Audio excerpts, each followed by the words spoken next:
Maintenant que nous sommes vers la fin du chapitre concernant les fractions rationnelles, peut-être que vous vous posez toujours la question, à quoi cela sert-il de décomposer une fraction rationnelle ? Bien sûr, les éléments simples sont, comme leur nom l'indique, simples. Donc pour étudier une fraction rationnelle, en particulier une fonction rationnelle, par exemple pour la dériver et tracer son tableau de variation, eh bien il est plus simple de le faire à partir des éléments simples qu'à partir de l'expression initiale de votre fraction rationnelle, qui est peut-être compliquée. Mais l'application principale de cette décomposition en éléments simples, c'est probablement l'intégration. En effet, si vous avez une fraction rationnelle à nouveau d'une expression un peu compliquée, vous ne saurez pas l'intégrer directement.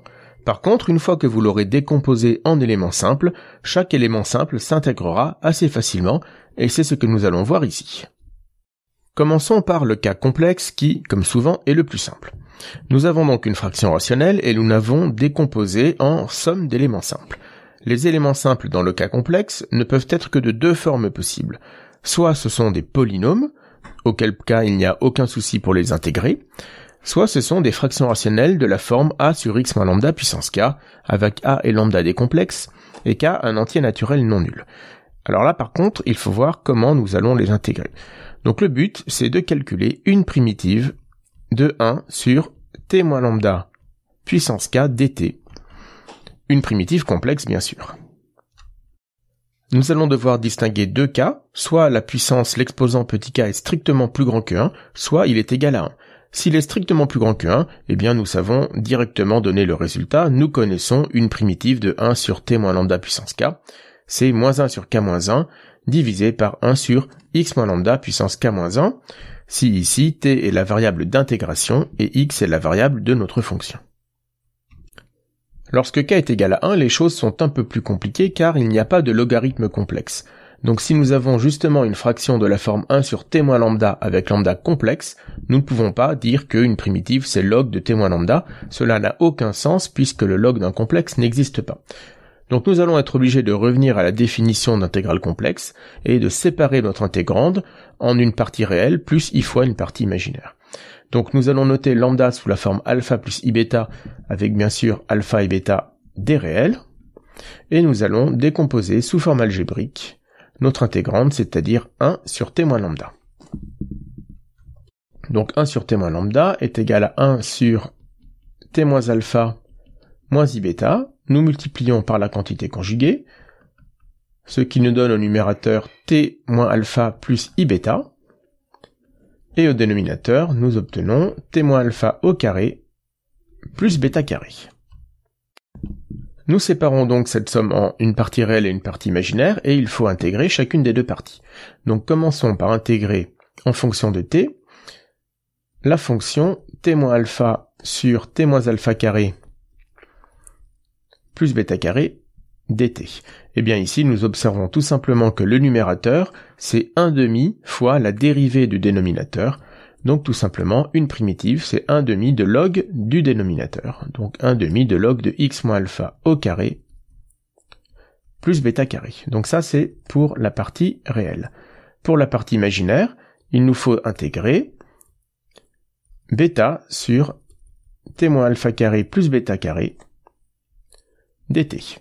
Et cela fait partie du formulaire, nous savons intégrer cette fonction, donc nous avons bêta, et puis ici, le reste de la fonction, c'est une fonction en arctangente. Donc nous savons qu'une primitive, c'est 1 sur bêta fois arctangente de x moins alpha sur bêta.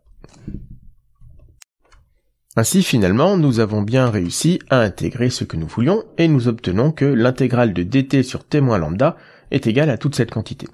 Et puis précédemment, nous avions calculé l'intégrale de ceci, et donc nous avons fini pour le cas complexe, nous savons primitiver toutes les fractions rationnelles complexes, à condition bien sûr de savoir les décomposer en éléments simples. Dans le cas d'une fraction rationnelle réelle décomposée en éléments simples, les éléments simples sont de 3 formes possibles. À nouveau, éventuellement un polynôme pour la partie entière, donc là aussi il n'y a aucun problème pour l'intégrer, ou alors un élément simple de la même forme que pour les fractions rationnelles complexes, c'est-à-dire une constante réelle divisée par x moins lambda puissance k, avec lambda une racine réelle, Ou alors, plus compliqué, un polynôme de degré 1 divisé par un polynôme de degré 2 sans racine réelle élevé à une puissance k. Donc ce polynôme de degré 2 sans racine réelle, nous l'écrivons alpha x2 plus bêta x plus gamma avec le discriminant strictement négatif puisqu'il n'y a pas de racine réelle, c'est-à-dire bêta carré moins 4 alpha gamma strictement négatif. Alors dans ce dernier cas, nous allons voir que nous ne saurons pas intégrer toutes les situations possibles et nous allons nous cantonner au cas où petit k est égal à 1. Alors tout d'abord, intégrons les éléments simples de la forme numéro 2. Donc là, les choses sont à nouveau comme pour le cas complexe, il va falloir distinguer deux cas, soit k est strictement plus grand que 1, soit k est égal à 1. Si k est strictement plus grand que 1, rien ne change par rapport au cas complexe. Une primitive de cette fonction, c'est toujours la fonction moins 1 sur k moins 1 fois 1 sur x moins lambda puissance k moins 1. Aucun changement. Si k est égal à 1, là par contre les choses sont un peu plus simples que dans le cas complexe. Car en effet, dans le cas réel, nous avons la fonction logarithme. Donc, une primitive de t de 1 sur t moins lambda, eh bien c'est tout simplement logarithme de x moins lambda, en n'oubliant pas ici les valeurs absolues, car nous ne savons pas si t ou x est plus grand ou plus petit que lambda. Passons maintenant au calcul des éléments simples de la forme numéro 3. Donc au programme ne figure que le calcul lorsque petit k, l'exposant du dénominateur, est égal à 1. Les autres cas sont trop compliqués pour que nous puissions les intégrer. Pour simplifier les choses aussi, nous pouvons toujours supposer que le dénominateur est un polynôme unitaire, donc que alpha est égal à 1. Il va donc nous falloir calculer une primitive de la fonction qui a t associe à t plus b sur t carré plus bêta t plus gamma, et le dénominateur a un discriminant strictement négatif. Donc nous allons dans un premier temps faire apparaître au numérateur la dérivée du dénominateur. Donc nous allons mettre en facteur a sur 2 fois 2t plus bêta. Et puis pour que les choses soient toujours égales de part et d'autre du signe égal, nous allons rajouter ici petit b moins a bêta sur 2. Et donc tout cela est toujours divisé par t carré plus bêta t plus gamma. Nous allons séparer cette fraction en deux. Le premier terme, ce sera a sur 2 fois 2t plus bêta divisé par t carré plus bêta t plus gamma. Et le deuxième terme, ce sera la constante b moins a bêta sur 2 fois 1 sur t carré plus bêta plus gamma. Donc dans un premier temps, nous allons calculer une primitive du premier terme ici de cette fraction rationnelle. Alors ici aucun souci puisque nous avons tout fait pour réussir, nous avons tout simplement écrit le numérateur comme la dérivée du dénominateur. Donc nous savons qu'une primitive c'est tout simplement logarithme du dénominateur. Ici nous n'avons même pas besoin de mettre de valeur absolue puisqu'il s'agit d'un polynôme de degré 2 avec un coefficient dominant strictement positif, et en plus son discriminant est strictement négatif. Donc c'est un polynôme de degré 2 qui ne s'annule pas, qui est donc de signe constant, et ce signe c'est forcément strictement positif. Donc ça c'est pour le premier terme, et ensuite nous allons devoir intégrer cette deuxième fraction rationnelle dt sur t carré plus bêta t plus gamma, et j'ai oublié ici un t que je vais rajouter.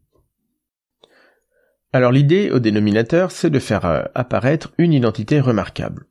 Donc nous allons écrire le dénominateur comme t plus bêta sur 2, le tout au carré, ce qui nous fait bien apparaître les deux termes t carré plus bêta t, et il va falloir ici rajouter gamma moins bêta carré sur 4. Donc cette quantité, c'est l'intégrale de variable x de dt sur t plus bêta sur 2 au carré plus une quantité qui est 4 gamma moins bêta carré sur 4. Or cette quantité c'est exactement le discriminant de notre dénominateur. Donc si nous notons delta égale bêta carré moins 4 oméga, nous avons déjà supposé que cette quantité était strictement négative. Donc, notre intégrale que nous voulons calculer, c'est l'intégrale de dt sur t plus bêta carré plus petit delta carré, où ici, petit delta carré est égal à moins grand delta, puisque moins grand delta est strictement positif, il admet bien une racine carrée. Alors nous savons calculer cette primitive, puisqu'il s'agit de 1 sur delta, arctangente, de x plus bêta sur 2, sur petit delta.